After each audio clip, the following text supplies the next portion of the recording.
একটা প্রশ্ন দিয়ে শুরু করি। আপনি কি সপ্তাহে অন্তত 2 থেকে 3 দিন মাছ খান? নাকি মাছের কাঁটা, গন্ধ বা অন্য কোনো কারণে মাছ খাওয়া এড়িয়ে চলেন? যদি মাছ না খান তাহলে আজকের ভিডিওটি আপনার জন্য খুবই গুরুত্বপূর্ণ। কারণ আমরা অনেকেই জানি মাছ একটি পুষ্টিকর খাবার, কিন্তু খুব কম মানুষই জানেন দীর্ঘদিন মাছ না খেলে শরীরে ঠিক কী কী ধরনের পরিবর্তন হতে পারে। আর সেই পরিবর্তনগুলো একদিনে হয় না, বরং ধীরে ধীরে হয়। আর অনেক সময় আমরা বুঝতেও পারি না যে সমস্যার পেছনে কারণ হতে পারে আমাদের খাদ্য অভ্যাস। তাই আজকের ভিডিওতে আমরা জানব মাছ না খেলে শরীর ঠিক কিভাবে প্রতিক্রিয়া দেখায়, কেন মাছকে এত মূল্যবান খাবার বলা হয় এবং সুস্থ থাকতে আমাদেরকে কতটা মাছ খাওয়া উচিত। আশা করছি ভিডিওটি শেষ পর্যন্ত দেখবেন, কারণ ভিডিওর মধ্যে আমি এমন কিছু তথ্য বলবো যা শুনে আপনিও হয়তো মাছকে নতুনভাবে দেখতে শুরু করবেন। চলুন তবে শুরু করা যাক।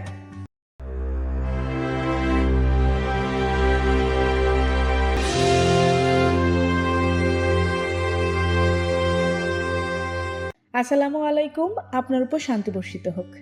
ভাবুন তো, আপনার শরীরটা একটা অত্যাধুনিক মেশিন। এই মেশিনটি ঠিকভাবে চলার জন্য প্রতিদিন নানা ধরনের পুষ্টির প্রয়োজন হয়। তার মধ্যে মাছ এমন একটি খাবার যার মধ্যে রয়েছে উচ্চমানের protein, omega 3 fatty acid, vitamin D, vitamin বি12, আয়োডিন এবং আরও অনেক গুরুত্বপূর্ণ উপাদান। আর এই উপাদানগুলো শুধু শরীরকে শক্তি দেয় না, বরং শরীরের বিভিন্ন অঙ্গকে সুস্থ রাখতেও সাহায্য করে। এখন প্রশ্ন হলো, যখন আমরা মাছ খাই না তখন কি হয়? প্রথমে আসি আমাদের মস্তিষ্কের কথায়। আমরা সবাই চাই আমাদের স্মৃতিশক্তি ভালো থাকুক, মনোযোগ শক্তি বাড়ুক এবং কাজ করার সময় মাথা যেন দ্রুত কাজ করে। মাছে থাকা ওমেগা 3 ফ্যাটি অ্যাসিড মস্তিষ্কের জন্য খুবই গুরুত্বপূর্ণ। এটি মস্তিষ্কের কোষগুলোকে সুস্থ রাখতে সাহায্য করে। যখন শরীর পর্যাপ্ত ওমেগা 3 পায় না, তখন ধীরে ধীরে মনোযোগ কমে যাওয়া, কিছু বিষয়ে মনে রাখতে অসুবিধা হওয়া কিংবা মানসিক ক্লান্তি অনুভব করার মতো সমস্যা দেখা দিতে পারে। তাই মাছে থাকা ওমেগা 3 ফ্যাটি অ্যাসিড মস্তিষ্কের জন্য খুব গুরুত্বপূর্ণ। বিশেষ করে শিশুদের ক্ষেত্রে বিষয়টি আরও গুরুত্বপূর্ণ, কারণ তাদের মস্তিষ্ক তখন বিকাশের পর্যায়ে থাকে। আমাদের হৃদয় প্রতিদিন নিরলসভাবে কাজ করে যাচ্ছে। আমরা ঘুমাই, বিশ্রাম নিই, কিন্তু হৃদযন্ত্র কখনো বিশ্রাম নেয় না। মাছে থাকা ওমেগা 3 হৃদযন্ত্রের জন্য খুব উপকারী বলে বিবেচিত হয়। এটি রক্তনালীর স্বাভাবিক কার্যক্রম বজায় রাখতে সাহায্য করে এবং হৃদযন্ত্রের সামগ্রিক স্বাস্থ্যের ভূমিকা রাখে। তাই যারা দীর্ঘদিন মাছ খায় না, তারা এই গুরুত্বপূর্ণ পুষ্টি থেকে বঞ্চিত হয়। আচ্ছা, এখন বলুন তো দেখি, আপনি কি মাছ খেতে ভালোবাসেন নাকি শুধু বাধ্য হয়ে খান?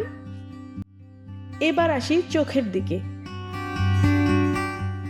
আমাদের চোখ এমন একটি অঙ্গ যার গুরুত্ব আমরা তখনই বুঝতে পারি যখন চোখে কোনো সমস্যা শুরু হয়।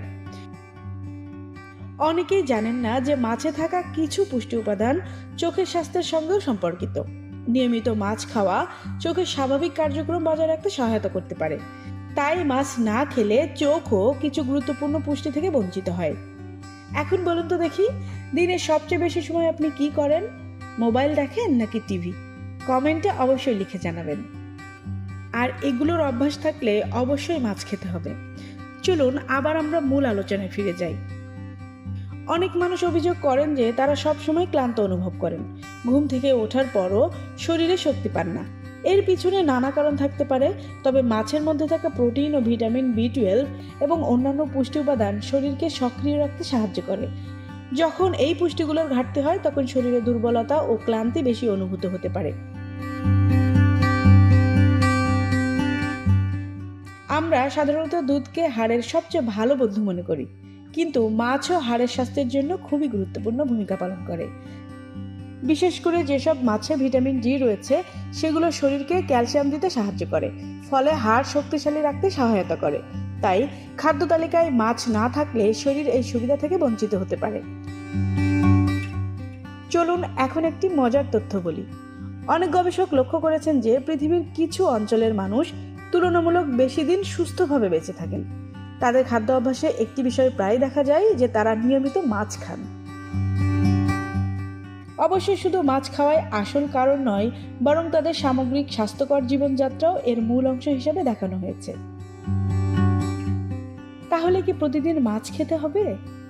না, বিষয়টি একদমই এমন নয়। সুস্থ থাকার জন্য প্রতিদিন মাছ খাওয়া বাধ্যতামূলক নয়, তবে নিয়মিত খাদ্য তালিকায় মাছ রাখা ভালো। সপ্তাহে 2 থেকে 3 বার মাছ খাওয়া অনেকের জন্য একটি ভালো অভ্যাস হতে পারে। আর যারা মাছ খেতে একেবারেই পছন্দ করেন না, তারা ডিম, ডাল, বাদাম, দুধ সহ অন্যান্য পুষ্টিকর খাবার খেতে পারেন।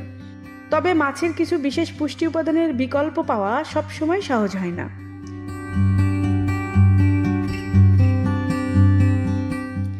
ভিডিওটির শেষে একটি প্রশ্ন করি, আপনার সবচেয়ে প্রিয় মাছ কোনটি? ইলিশ, রুই, কাতলা, চিংড়ি, পাবদা নাকি অন্য কোনো মাছ? কমেন্টে অবশ্যই লিখে জানান।